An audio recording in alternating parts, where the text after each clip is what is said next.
going to get even warmer next week with little to no rain in the forecast. Spotty showers tomorrow possible, along with clouds moving in, and then we'll be back to sunshine. More details coming up. Now at 10, the local push for better health care for Black and Hispanic Americans. And bringing new jobs to the Garden City, we tell you about a big expansion of a local company as your news at 10 starts now. Live from Television Park, this is WJBF News Channel 6 at 10 on MeTV. Good evening, I'm Hannah Latier. Thank you so much for joining us. Coverage you can count on begins with a big expansion for one company in Augusta that will bring new jobs to the area. Isabella Moody has more on today's groundbreaking ceremony. Science Co., the company formerly known as Solvay, broke ground this morning on a plant expansion. A new expansion will help provide materials for more than 5 million EV batteries per year. Today is the groundbreaking for huge investments. More than $850 million is going to be invested between Augusta and Louisiana for our partner Orbea. And here we're going to invest in what we call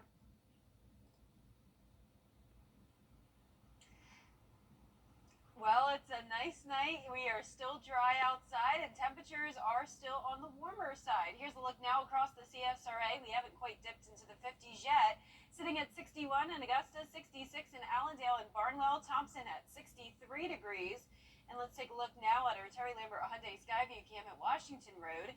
It is becoming a little bit cloudy outside. We saw those clouds earlier before the sun set. It's also a little bit smoky outside from controlled burns across the area. You can see that on our smoke tracker here. Definitely some plumes of smoke across the CSRA right through the metro, along the satellite and radar showing some high-level clouds across the area. Let's zoom out here and you can see there's a warm front just to our west and also some showers and storms around Missouri.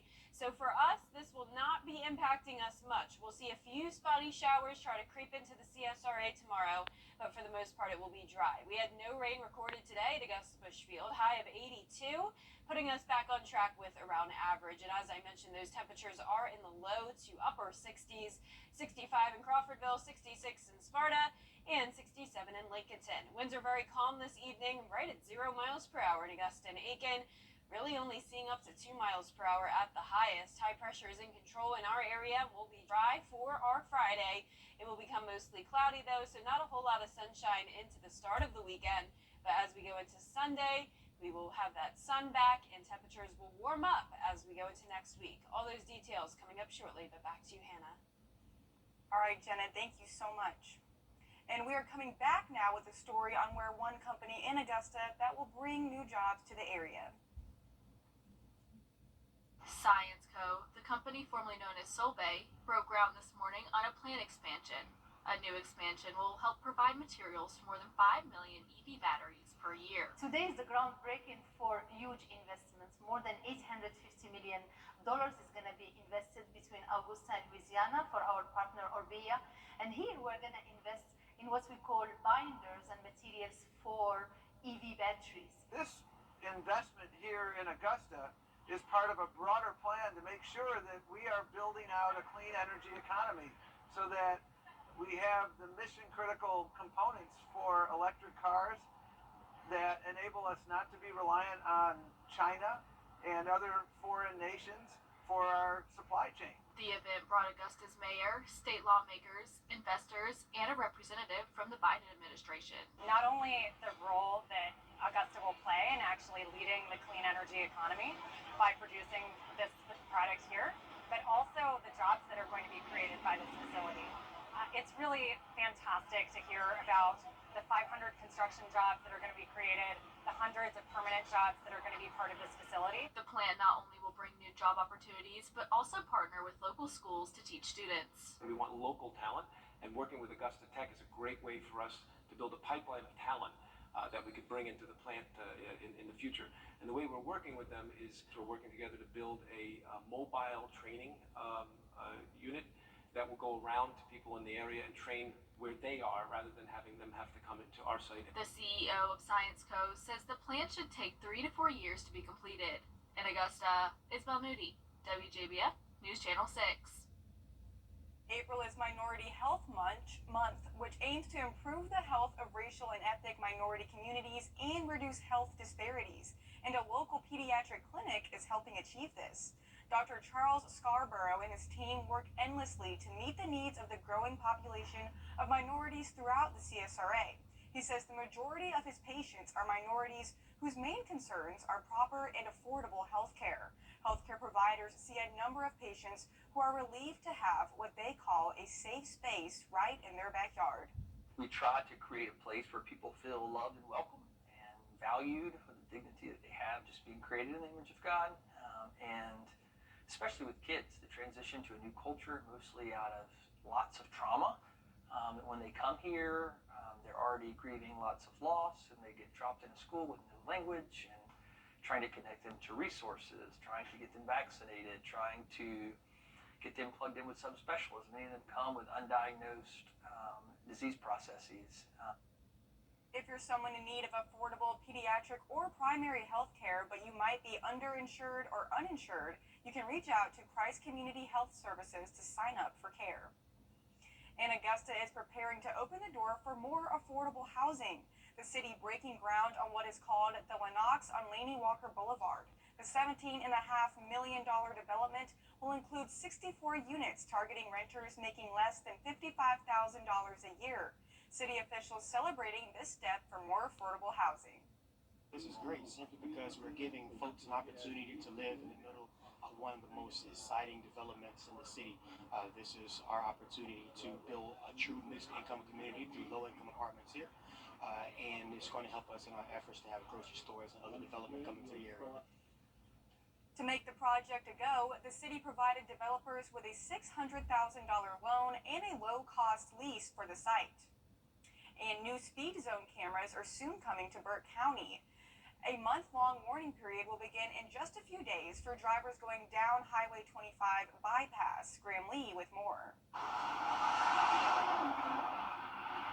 Drivers speeding by Burke County High School is nothing new for the sheriff's office, and data collected by the tech company Ultimate shows the real numbers. So they did a 12-hour speed study. Within that 12 hours, we noticed that there were over 350 violations, and during the duration of the whole school day was 150 of those or more.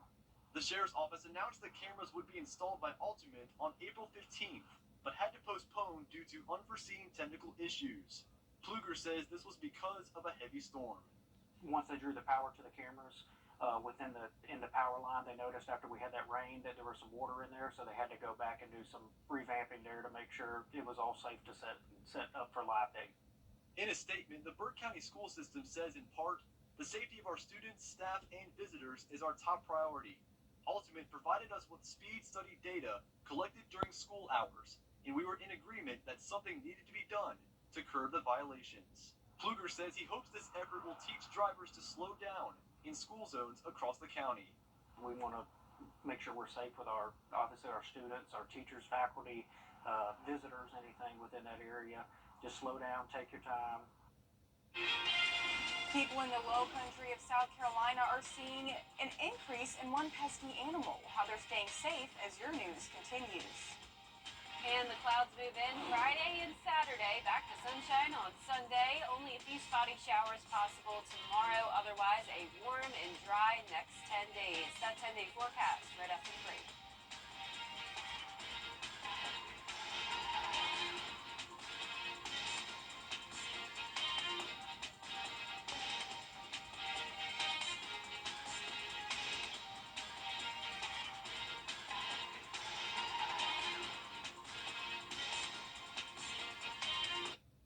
Coleman Service. Now, your most accurate forecast with WJBF Live Viper 6. Welcome back and happy Thursday. Getting closer to the weekend. It's been a beautiful week so far. It's been mostly dry. We've had a good amount of sunshine. That's how our day started. But we also had some spooky skies from controlled birds, and now some high-level clouds have moved in. Here's a look now at our Terry Lambert Hyundai Skyview cam at Washington Road. We're sitting at 61 degrees, dew points in the low 50s, winds are calm. Temperatures in the low to mid 60s across the region. 64 in Washington and Crawfordville, Wrightsville at 66, 65 in Edgefield, and 66 in Bamberg. Satellite radar showing that high-level cloud cover across the area. And as we zoom out here, a lot more clouds out towards the north and west of us. all a part of this low pressure system. So we have a warm front with showers and storms ahead of it, impacting mostly parts of the plains all the way up into Nebraska, and there will continue to be a threat of some strong storms and even severe weather across this part of the country tomorrow, an enhanced risk from Omaha down to Kansas City. But for us here in the CSRA, things are looking pretty good tomorrow. Now it will become mostly cloudy. I'm not expecting much rain at all, though, only giving it around a 10% chance, and consistent temperatures from what we've had over the past couple of days, topping off in the upper 70s, close to 80 degrees in some spots, and giving it a forecast of 80 on both Saturday and Sunday, and lows both at 56. So not many changes when it comes to the temperatures over the next few days. Tomorrow morning at 6 a.m., possibly a few sprinkles here and there along with the cloud cover, but definitely nothing significant moving in. As we go throughout the weekend, here Saturday at lunchtime, same situation, clouds, possibly a few sprinkles, and then that's about it. Now on Sunday morning, we will start out cloudy as well, and then those clouds will clear out as we go into next week. Here's a closer look at home Friday afternoon. You can see the showers are trying their best to make their way into the area, but they'll really just fall apart as soon as they move through. We have enough dry air in place to really limit that rain, and I'm expecting it to stay dry as we go into next week. Here's the first week in May, the 1st through the 5th. Still expecting those dry conditions across the East Coast and parts of the Gulf Coast. Now, when it comes to the temperatures, we should be above average to start the month of May, not just here, but across most of the country. So notice our temperatures will go from hovering around near average to climbing to 85 on Monday and up to 89 by around this time next week, and it's definitely possible that we could see some 90s. Those dew points are staying in the mid-50s though, so that's good news. That's pretty comfortable, so we don't have to worry about any major humidity, and we also don't have to worry about high pollen levels. Now, they're definitely not low, but at least they're lower than they were the past couple of weeks. Lows tonight will be in the middle 50s. Highs tomorrow will be anywhere from the low 70s down to the low 80s. So a little bit of a variety of temperatures, but warm across the entire area. And all of us around 80 degrees over the weekend, becoming mostly sunny on Sunday. Sunshine most of next week as temperatures climb into the mid to upper 80s, and then another 20% chance of rain or so next Thursday through the weekend.